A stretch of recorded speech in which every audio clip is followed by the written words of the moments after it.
Coming up, the search continues for a killer in South Holland. Texas politicians hiding out in Illinois. Now the FBI is involved. A street renamed after fallen officer Ella French. Plus, an illegal scrapyard shut down. UFC champ Dricus du Plessis visits Fox 32. And we go on a 100-yard walk with Notre Dame's head football coach. This is your Fox 32 Week in Review.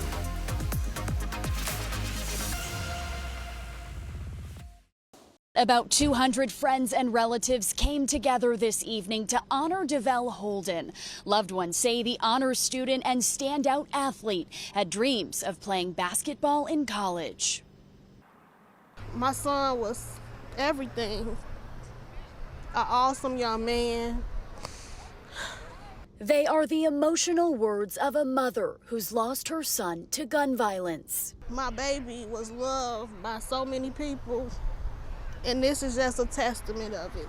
16-year-old DeVell Antoine Holden III was getting ready to start his junior year at Thornwood High School in South Holland.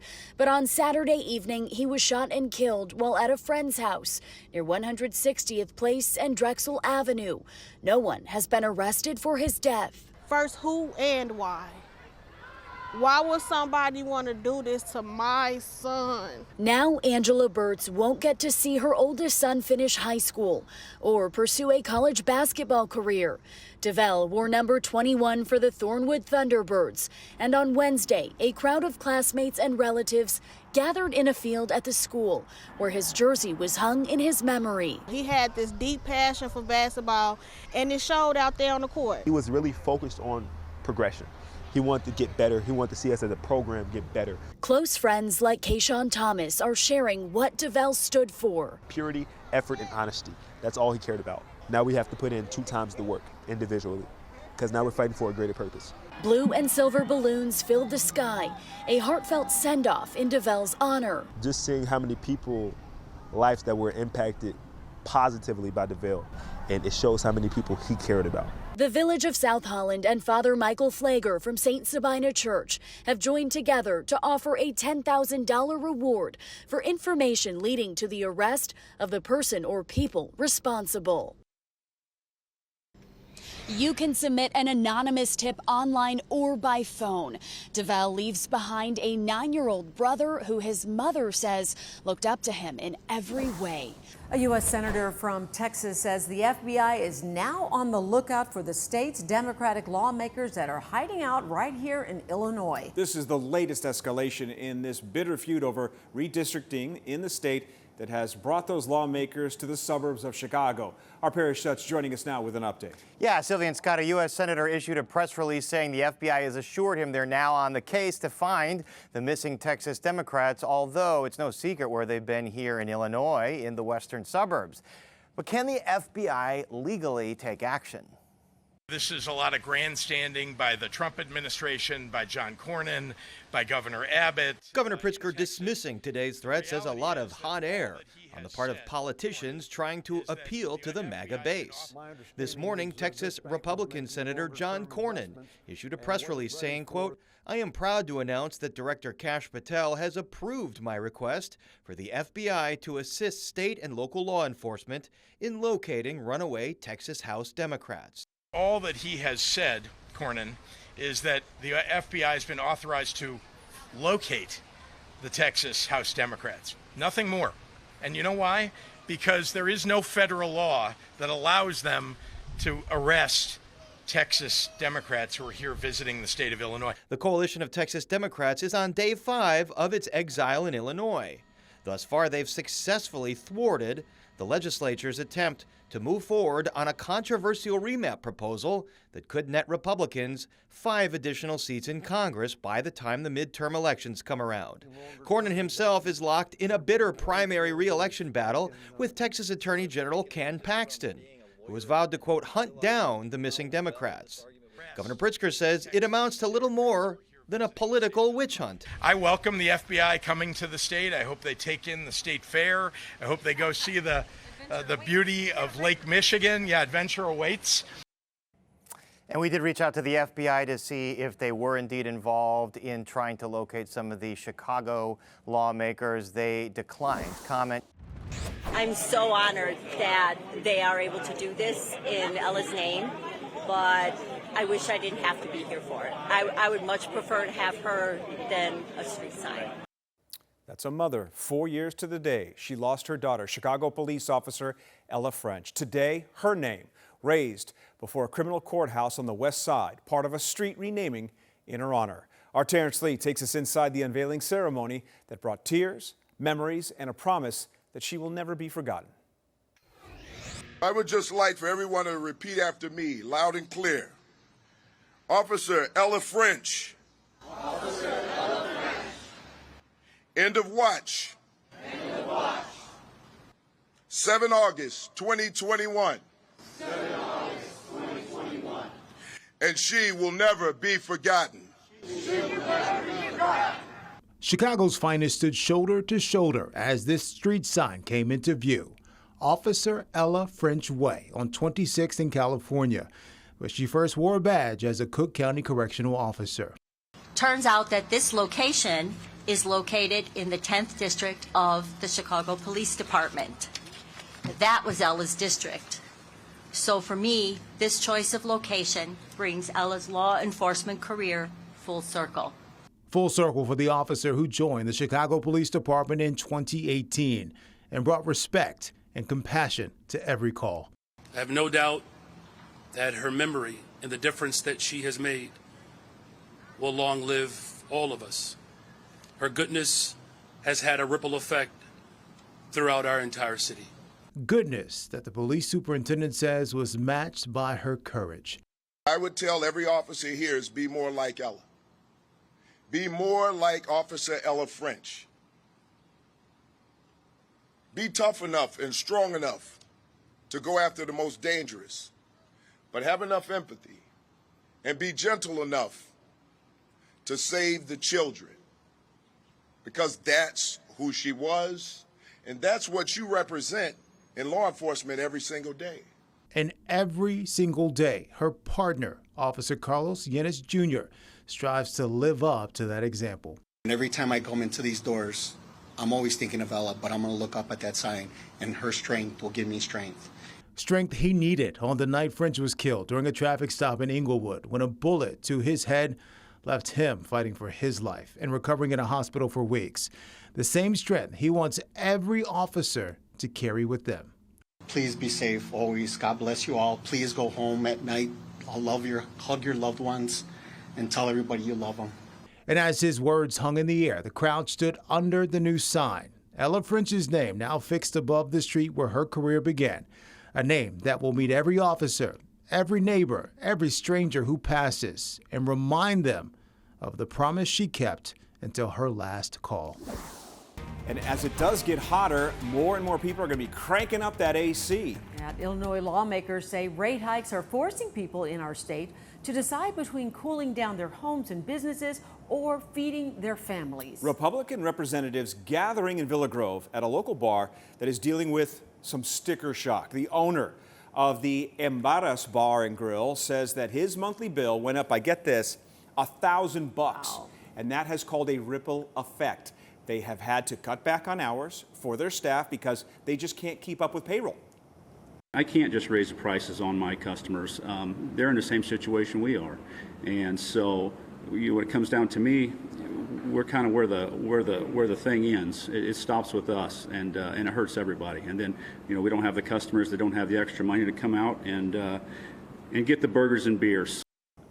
So utility companies are blaming the hikes on a power auction last year held by companies that manage the electrical grid. There is also concerns tonight with rising gas bills. Advocates are urging NICOR customers to go to the Illinois Commerce Commission's public forums tonight.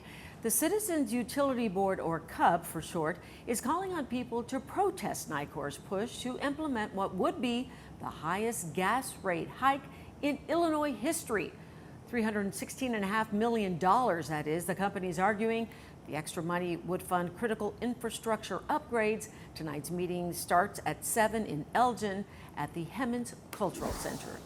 Yeah, a lot of people concerned out there, Sylvia and Scott. IG's new map can show your last active location to people you choose, but a cybersecurity specialist says it creates a clear opening for predators and scammers.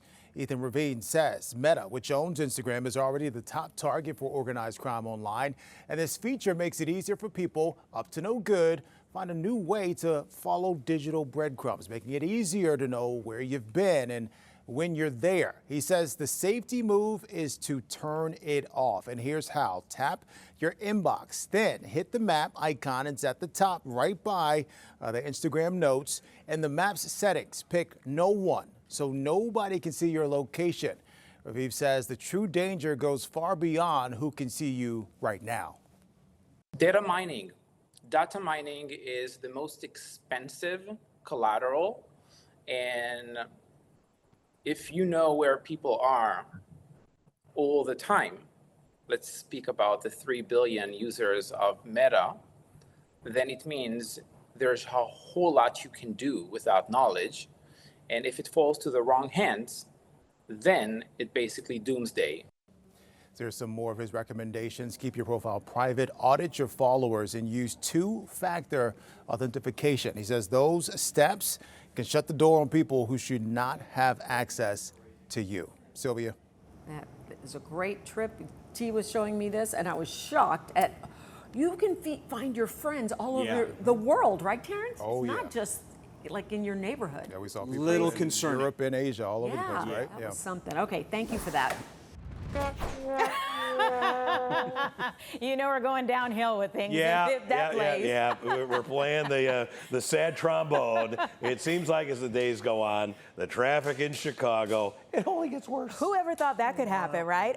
Gabby is live to tell us about more lane closures on the Kennedy. Could you hear the sound effect there? Oh, I could hear it. You guys are making me crack up. But it's true. That is kind of the sound effect that you need during this final phase of Kennedy construction going on, guys. And, you know, as drivers are going in the local lanes, they finally get out of that work zone on the outbound side, and they usually feel a little more free. Well, now you have some big orange barrels that are going to greet you again. So let's talk about the new information that started this morning. You will notice a new traffic pattern change on the north end of the outbound Kennedy that will be in place for just 2 weeks. The outbound side has gone from 6 lanes to 4 lanes and will be separated in the middle by a barrier wall. For now, you'll see the black barrels that start the new split configuration between Costner and the junction. Now, it's already causing people to hit the brakes and figure out what side to merge to. So really, to me, it's the junction greeting you a little earlier. So keep right to the Edens and keep left to continue on to I-92 O'Hare. Also be ready for cars to hesitate and veer across that Payne and Gore, those stripe lines, leading to some close calls this morning already. The new split is so IDOT can repair pavement in the 2 center local lanes. So IDOT is trying to make this a quick and easy fix for drivers to make conditions better for those who are just exiting the work zone. So a little bit of pain for hopefully a lot of payoff. Also, there's some other good news that they released with this. The Keeler Avenue ramp, that's been closed since the start of summer, but now it has just reopened a month early. Guys, we're getting closer to the end, the third and final phase of Kennedy Rehabilitation Project that has just haunted us for the last 3 years. IDOT is still saying around Thanksgiving is when things should wrap up that project. For now, it's about you. Pay attention out there. Pay attention. Gabby, yes, that's very important. Gabby, quick question. Thanksgiving of what year? Can you specify? Thanksgiving. That's pretty important, too. Coming up, the city shuts down an illegal scrapyard, breaking down the history of the Bud Billiken Parade, and a brewery puts ghost pepper in their beer. An illegal scrapyard shut down, all caught on camera. Tia Ewing is in the newsroom. We're hearing the alderman of the 6th Ward witnessed that illegal operation and took immediate action. Yes, that's true. He was actually leaving church, driving down the street when he saw all of this unfold. It happened Sunday after 5:30 at the former Ooh Wee It Is restaurant right on East 83rd Street in Chatham. Alderman William Hall says he got a report from neighbors about noise coming from the shuttered business in the early morning hours. Yesterday, Hall caught the illegal activity in action and shut it all down. Whole complete illegal gut out. No permits, nothing displayed, no dumpster permit. I want to show y'all how they transporting this stuff because they probably fly dumping in the ward. Look at this. So this is why it was all illegal. The alderman says there were no permits on file with the city of Chicago. Hall went live on Facebook Sunday evening, and in his video, you can see workers clearing out the building. He says about 12 people were on site working without authorization, with a line of trucks and vans lined up to haul away copper and even scrap metal. A trailer was left behind in the parking lot along with an overflowing red dumpster. To stop any further activity, the city blocked access with fencing and a cement barrier. The Department of Buildings also posted that bright orange stop work orders immediately, halting all construction. City records show 2 311 complaints filed just last week for construction violations and lack of permits at the location. That brought it to our attention that, hey, something's going on over here that we don't think is right. And we passed the information along to the alderman's office, and he handled it from there. I'm just doing what I was hired to do, which is to keep my neighborhood accessible and acceptable. And it's unacceptable that we would have such illegal activities going on. And this ain't the first time. What we're seeing is a pattern of going to neighborhoods where you think nobody's watching, where you think nobody cares, and essentially just wreaking havoc. Alderman Hall says fly dumping has become a big problem in his ward. No one was arrested, but police will be keeping a close eye on the site to make sure the illegal work doesn't continue. He says any future work on that property will need proper city permits. The Secretary of State's office is looking into who owns the trailer that was left behind. And one of the most anticipated events of the back-to-school season is happening this weekend on the South Side. Get ready for the 96th annual Bud Billiken Parade on Saturday. It is the largest African-American parade in the United States, and we are always honored to have the president of Chicago Defender Charities, Maida Singstack-Rice, here with the important details and to share more about the pride, the purpose behind this major event. Always great to have you here. Thank you for having me. We're super excited. Yeah. I mean, our office is just busy. Everybody's buzzing and they cannot wait, and neither can I. It's such a big event and there's so much connected to it, but I never like to just assume that everyone watching knows the history here, whether it's the history of the event or your family's significance to it. So I know 96 years is a long time to give us a short summary, but give us a little bit of the history. I'm gonna give you a quick. Okay, Robert Singstack Abbott, my great-granduncle, founded the Chicago Defender. He's the father of the Great Migration. So he had the newsboys that sold the newspaper. He wanted to do something nice for them. So they took the bikes, they took them out, and they said, everybody come join the parade. And it just grew and grew and grew. And here we are, 5 or 6 generations later of families, not just mine, everybody. People who said their grandparents and everybody's come out. So we're excited. And there's a festival, always been one at the end of the parade. You just go right into the festival, right next to Diet School, once you cross 51st Street. And there's free giveaways, everything, good stuff for the kids, fun, backpacks, haircuts for boys, hair braiding for the girls. All kinds of goodies, so it's going to be a good time. It's truly back to school, major celebration, and give us a little bit more of the details into, that was our float from last year. Yes. Give us some details about where you're starting, what time we're starting. We know we're going to be dancing again. I love it. I love seeing you guys there. You guys always have so much fun. We love you guys. So anyway, it's August 9th, this Saturday coming up. 10 a.m. is the kickoff. It goes right into, I say we end about 1, 2 o'clock, but then of course the party continues in the festival. So just come and join us. But yes, it's on King Drive. King Drive in the heart of amazing historic Bronzeville, always. So right on King Drive, like I said, starting from 39th all the way into past 51st. Who's your Grand Marshal this year? We have LaRoyce Hawkins. He's our hometown hero from Chicago. Obviously, we usually try to have a Grand Marshal from Chicago, but he's in Chicago PD. He's in the Ironheart series that Ryan Coogler has definitely produced and directed, so forth. So he's amazing. We have Chance the Rapper coming out. Yay! Brand new album from him. Yes. Taylor Bennett coming out, another great artist, his brother. And then Corporate, many many of you know who Corporate is, a major social media influencer. It's going to be a star-studded event. Taronda is another one that actually came out of Fox. So we're just excited to have these amazing celebrities come out to hang out with our wonderful youth and all of our drill teams, dance teams that have practiced year-round. So we're really excited. And the Chicago Defender Charities is the producer of Bud Billiken, just so we're clear. And we are a year-round organization. We give away scholarships and so forth. So this is our major fundraiser for all that we do year-round. And people can help you all how? Okay, they can go to budbillikenparade.org. Go to www.budbillikenparade.org, and you can please donate and support us as we continue to pour back into the community. It's a beautiful thing every year. Thank you for what you do on a year-round basis. Thank you so much. And of course for being here. I appreciate you. 11 practices in, Bears getting after it today, coming away with their most physical practice yet. Head coach Ben Johnson telling his team today was a prove-it day. Cassie Carlson with the latest from Hallis Hall. Ben Johnson planned for today's practice to be a physical one. Cornerback Nashawn Wright said he came in the team meeting this morning and said to come out and prove it. And there was a ton of action with multiple periods of live tackling and at least 4 fights that broke out. Most players calling it the most physical practice they've ever been a part of.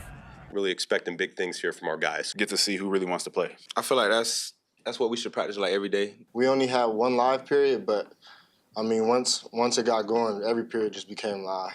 Nashawn Wright and Tyreek Stevenson are battling for the starting cornerback job opposite of Jalen Johnson. Dennis Allen made it clear it's completely up for grabs. Well, when I first got here, it was just more so come in and compete, show what I can do defensively, and then obviously my value on special teams as well. What I've been doing is I've been coming in, putting in daily deposits every day, meeting with the coaches extra, coming in early, doing anything I have to do to prove to this team and to these coaches that I'm the guy for the other side. Ben Johnson acknowledged it's a big year for Stevenson, entering year 3 and putting the past behind him.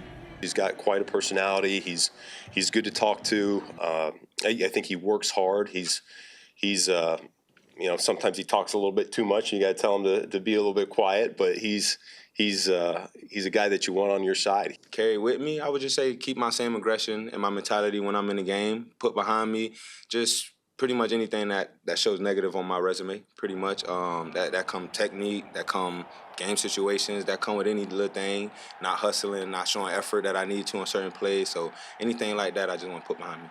Cole Kmet and Doug Kramer left practice early today and did not return. Meantime, Theo Benedict took some reps with the ones at left tackle. Ghost pepper infused beer. Are you intrigued?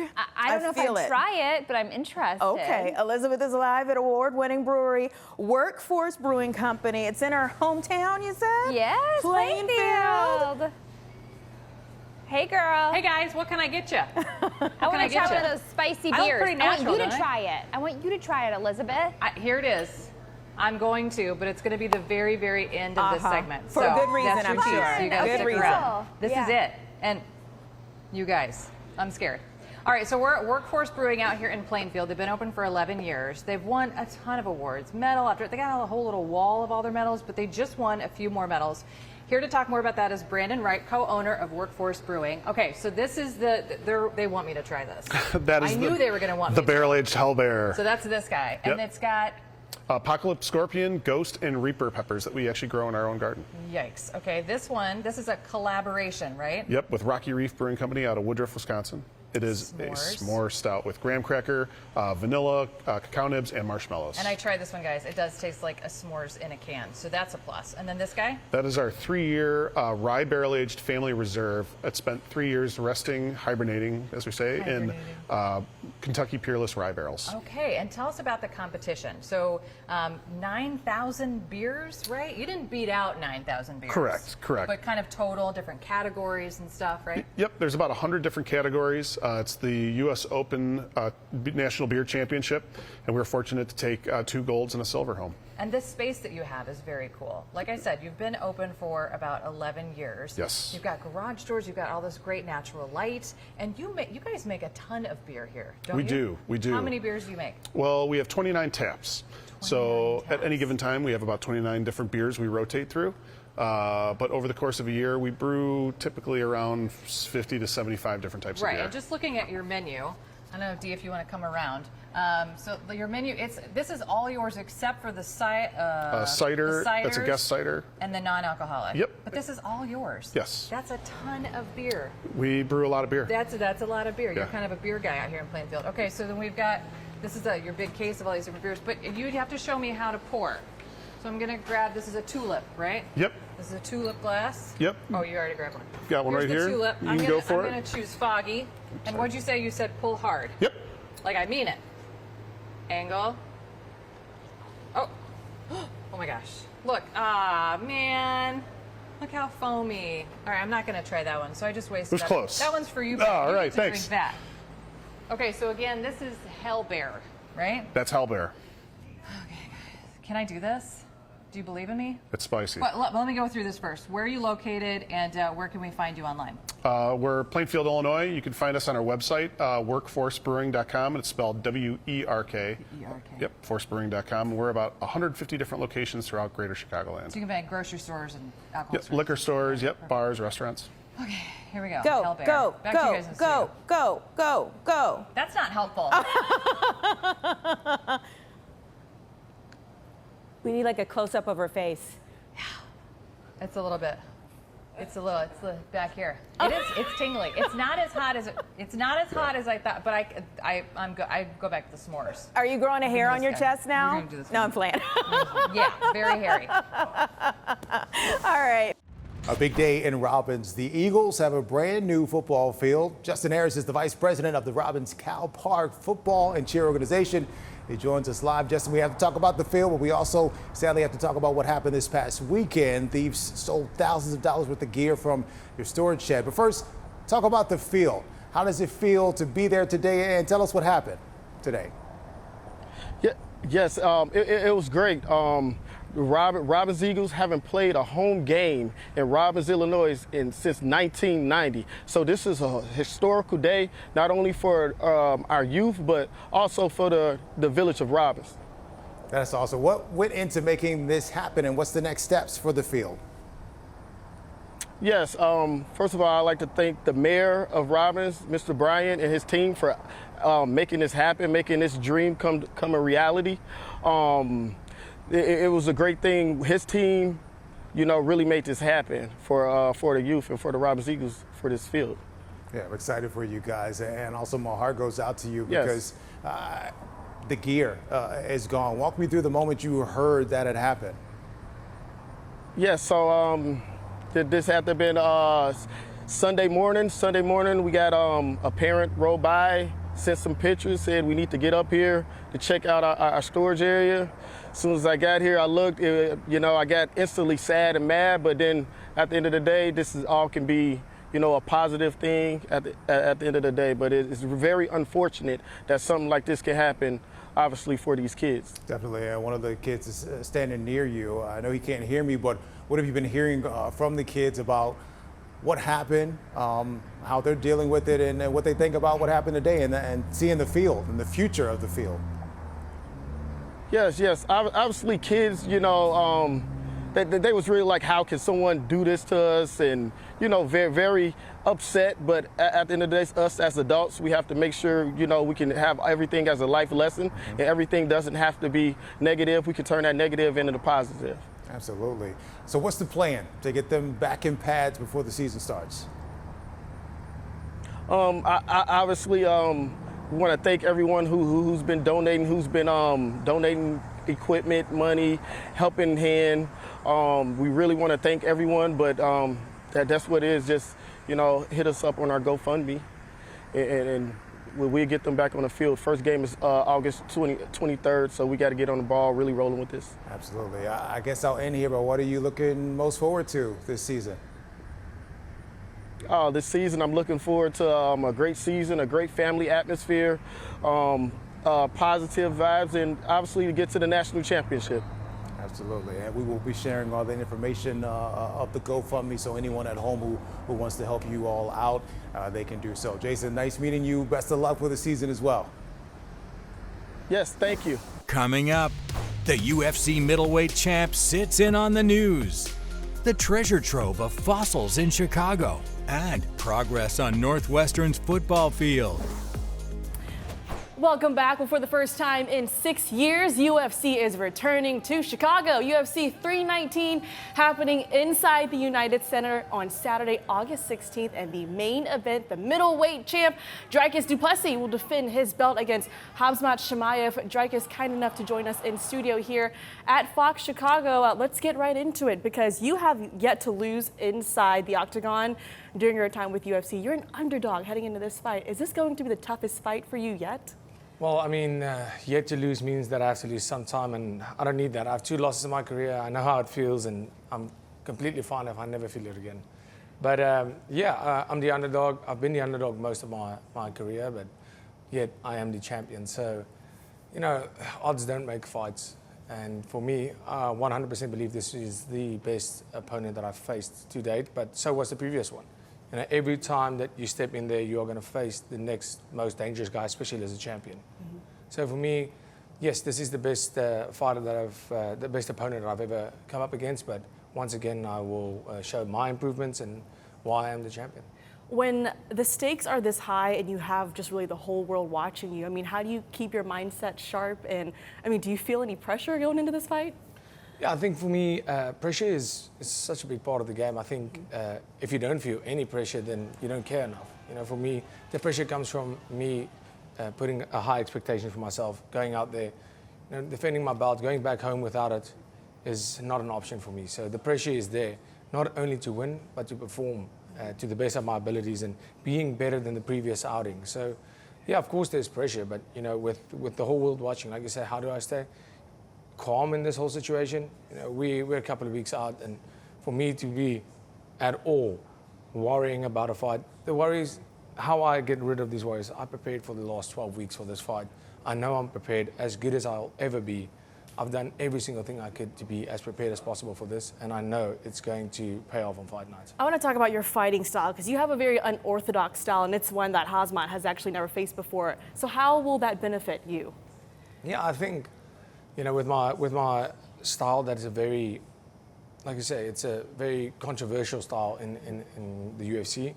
Unlike anything that most people have ever seen, it's only a benefit because it's proven to be effective. But then again, how do you prepare for that? How do you find somebody to mimic that? And that's at the end of the day almost my niche. You know, it's hard, close to impossible to prepare for me because I have this unique style that. Where do you find somebody to mimic it? Khamzat is really known for his relentless pressure. He's an elite grappler as well. What can you exploit against him? Yeah, I mean, Khamzat obviously world-class wrestling, grappling, but you know, this level of the sport, everybody's world-class. You know, this is not grappling or wrestling. This is MMA, and that's where I'm going to exploit. Is being the best. We're not fighting for a wrestling title. We're not fighting for a grappling title. We are fighting for the UFC title, and that's where I am the best. I'm not the best wrestler, I'm not the best grappler or best striker. But when you put all of those things together, if you combine it and that's the sport we do, I am the best in the world. Lastly, before I let you go, you've been here in Chicago for a few days now, and you've got a busy day ahead of you. You're here with us at Fox Chicago. You're going to be going to Bears practice later on, throwing out the first pitch at Wrigley Field as well. What have your been impressions of the city? Absolutely incredible. It's a beautiful city. The architecture is amazing. You know, the art pieces, it was so crazy when I read that there's 700 art pieces around the city wall, and the architecture, all the structures, that 700 of them to see, and I'm trying to get as many of them as I can with photos. It's a beautiful, beautiful city. It's clean. It's way better than I expected, and I love it. Absolutely. We love hearing that. All right, UFC 319, Saturday, August 16th, inside the United Center. Be sure to get your tickets pretty soon for that one. We are going to toss to weather, Caitlin and Dricus. I'm going to let you take it away. All right, beautiful. Let's go. Okay, so for everybody that does not live in America, the weather, we have a nice and sunny, clear sky today. It is around, I would say, 25 degrees Celsius outside. Beautiful, beautiful weather.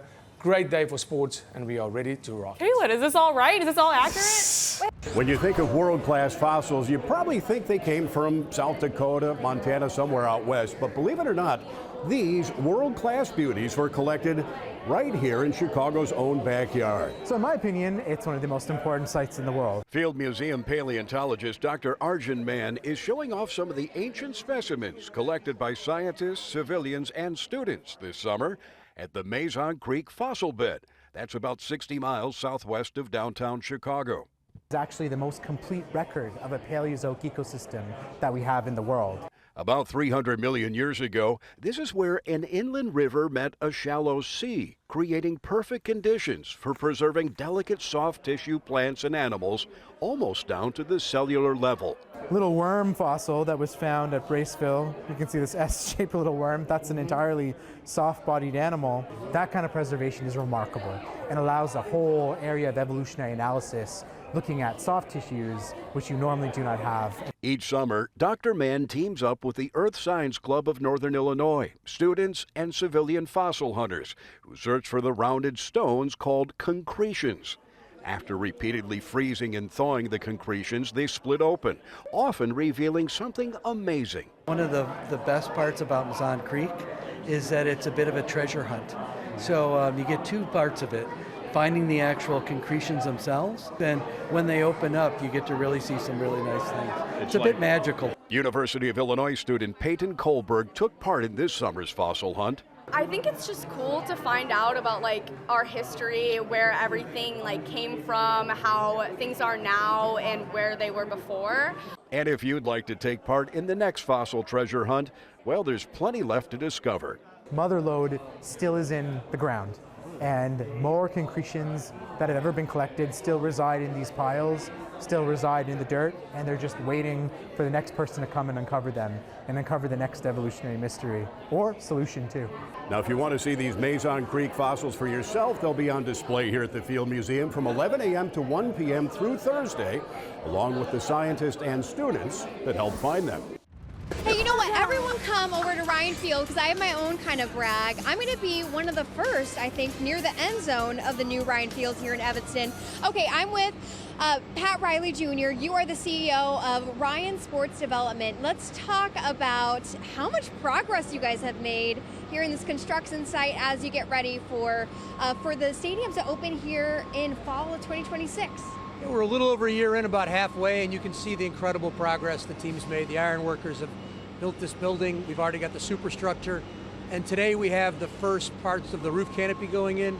Each of those pieces are about 250,000 pounds, and they're going to be really powerful on a great November day when it's a little rainy and cold. The fans will be protected, but the game will be happening on the field right in the elements. It's so cool. I never thought I'd be this excited about a construction zone and learning about what's going on here. So they're really putting this together all right here. I mean, I see them, setting up the canopy, but then you see the finished product of one piece, and then you see them actually dropping it on, don't you? Yeah, so there are 50 truckloads of steel that will come in, and then the cranes and the iron workers really build it here on the ground.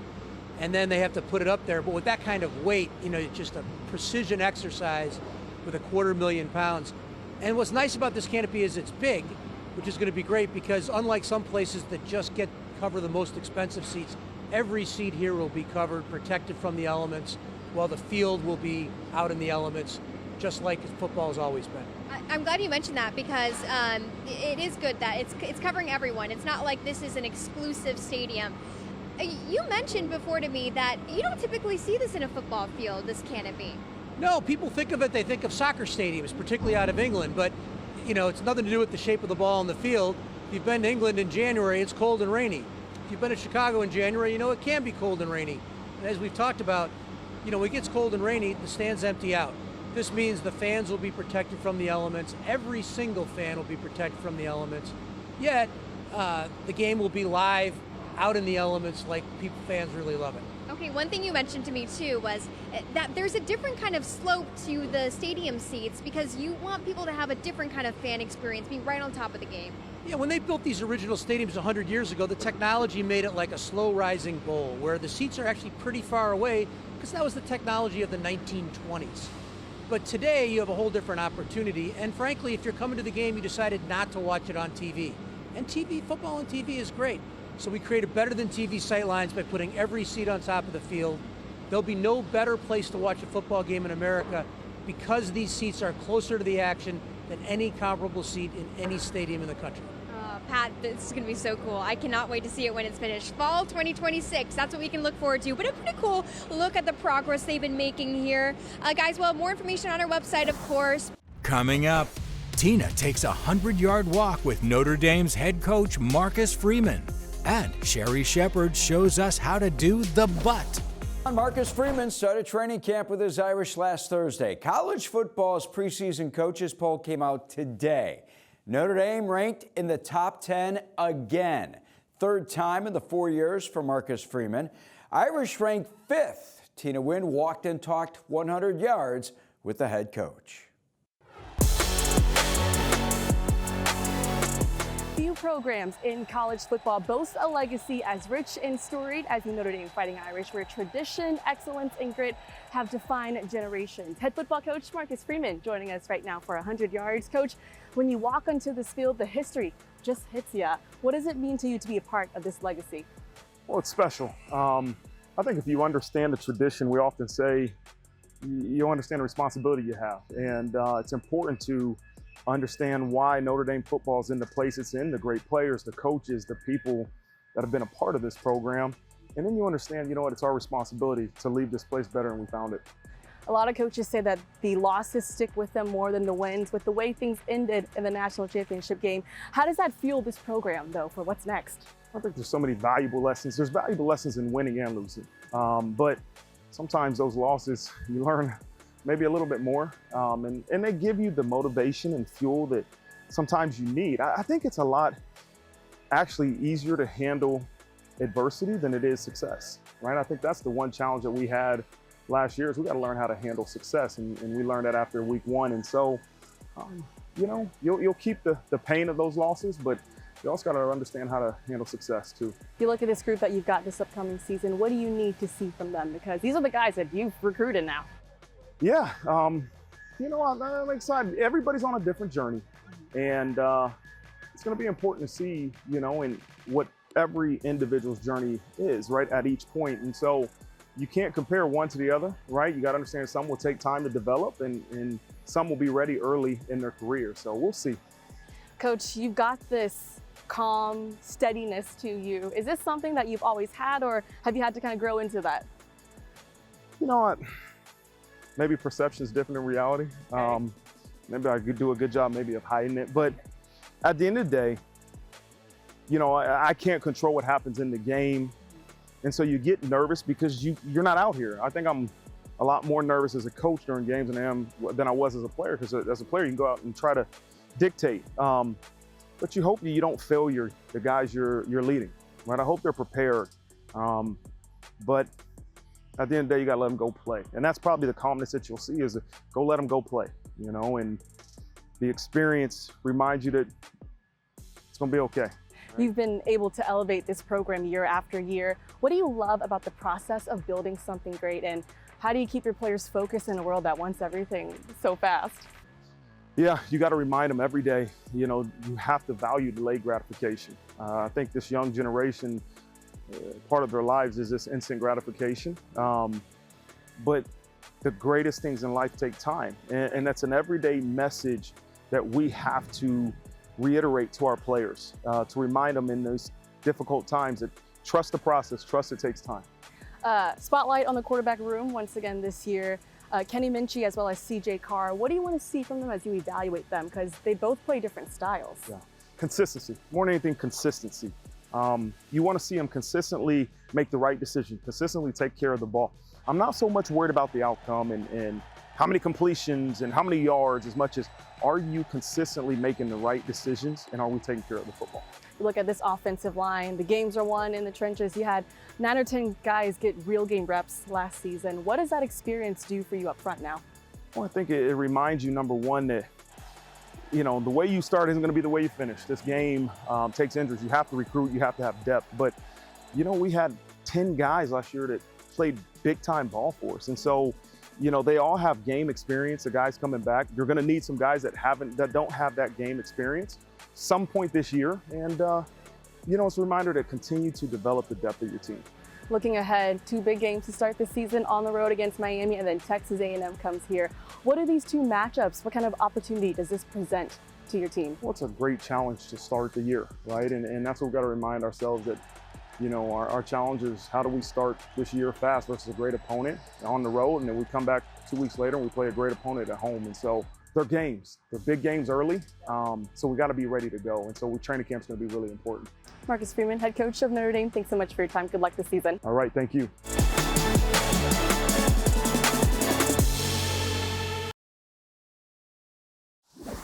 Well, you were in Jamaica. Were you writing your new book? You're an author now, Sunshine Queens. Tell us about it. I have my first children's book coming out. It's called The Sunshine Queens. And it's a book for 4 to 8-year-olds. And it's all my stories with my queens, the queens in my life who bring the sunshine. And I want little girls to know that the power of friendship with other girls can get you everywhere, can take you through your darkest days. And so I have my little girls, and they're all my sunshine queens, because I have, like, I'm gonna say the ones that you know, because you don't know Vonda, who works, she's a big, you know, she's a big executive. Okay. You know Lisa Ann Walter from Abbott Elementary. She's one of my sunshine queens, my dearest. Garcelle Bouvet is one of my sunshine queens. Niecy Nash is one of my best friends. Kim Whitley. You know, it's like those are my sunshine queens. I'm Cary Preston from the show Elsbeth. I'm only saying people that you know, because if I say Janicia Brown, you're like, I don't know who. You know, Bunny, who was Sandra? I don't know, you know, so I'm saying the ones that you do know. But those are the people that bring the joy in my life that I've been riding with for 30 plus years. And I wanted to write a book because I think you have to start little girls. We go through so much. You got to start them off young and let them know about the power of girls. Yeah. So it's a great book to get, The Sunshine Queens. Well, it's coming out very soon, so make sure you get that. Yes. And you can pre-order it on any online book seller. Sunshine Queens. Now, remember we said we need sunshine and some laughter.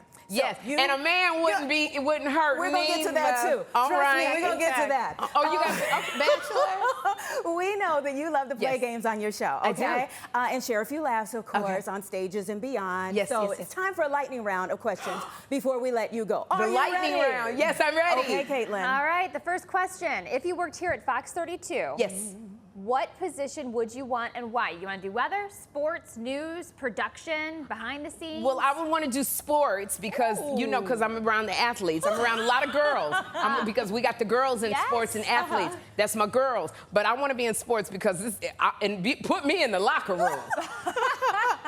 I'll put the blinders on. Let me ask the questions while y'all getting dressed. Well, that goes into our next question because we wanted to know what is the most attractive profession for a man to pique your interest. Is it comedy, medicine, law, financial, or athletics? Do not date a comic because they sit there and say the same joke over and over. You got to laugh at it like it's funny. Don't date an actor. Don't date a musician. Date a dentist. Somebody, a nice little old lady said, date a dentist because they got their own practice. They're boring, but they own their own like dentist, and your teeth will be perfect.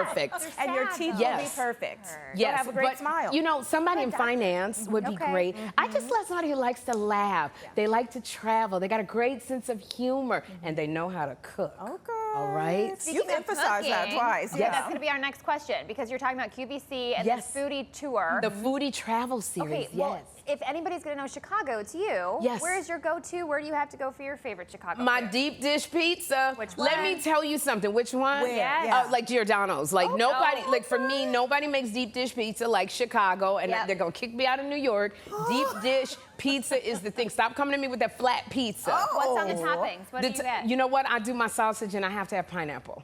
Me too. Pineapple is my. Mine is pepperoni and pineapple. You like pepperoni and pineapple. Mine is extra sausage, extra cheese. Put some pesto sauce on there, and I will say I do.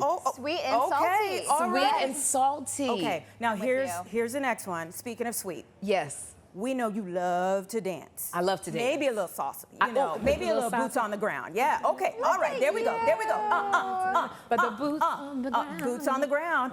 I was going to order you a fan for today. Oh my God, you didn't get my fan? I was going to order it. This is why you have your own show. So if you bring back one old school move, would it be the Macarena, the butt, the robot, or Kid and Play? And record scratch, if you need help showing us your fave, teach Caitlin. What is the butt? What is the butt? Oh, What like is doing that? the butt I've dance? never even heard of the Okay, butt. girl, come on over Do here, I girl. wanna learn Come the on over here. You know, and where I gotta go? Come on, girl. You gotta pop Ain't it, pop, nothing pop, wrong. pop, pop, and then you gotta move your knee at the same time. Get into it, girl. Pop. There you go. Like it. Oh, this hurts. But it's like I'ma hurt you. Move that knee and pop it, Caitlin. You got it going on, girl, and do it. Pop it. There you go.